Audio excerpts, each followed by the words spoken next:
During this time we have discussed its effect on heart failure, reduced ejection fraction. Now coming to a very important point, that is how it is going to affect the treatment of heart failure, preserve ejection fraction. Now preserve ejection fraction is almost a heterogeneous group of patients, because here the pathology is quite different from that of reduced ejection fraction.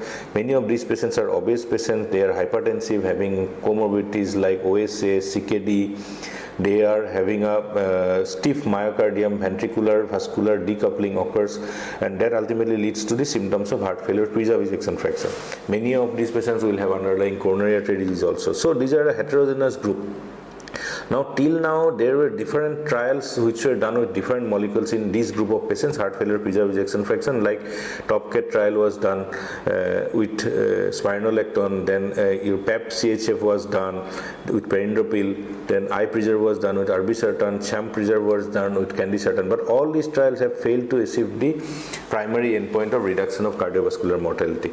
Now there was a landmark, then again an important trial which have been done with ARNI, which is called the Paramount trial.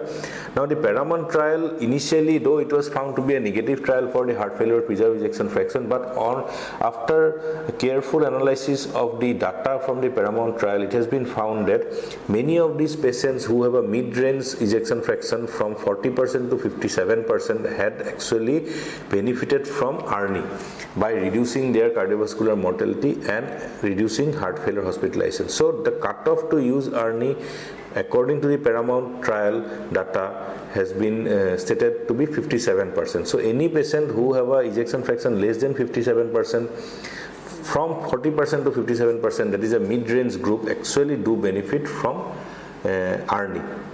Particularly female patients have been found to have a better safety profile as well as better clinical outcome when ARNI was used in the heart failure, preserve ejection fraction. So with this actually the FDA has introduced the treatment ARNI as a class 2B indication for the treatment of heart failure, preserve ejection fraction in any patient who have a ejection fraction of less than 57%. Those who have absolutely normal ejection fraction of more than 60%, I think ARNI is not going to act. Similarly, the SGLT2 inhibitors like empagliflozin also have failed to show its effect who have an absolutely normal ejection fraction.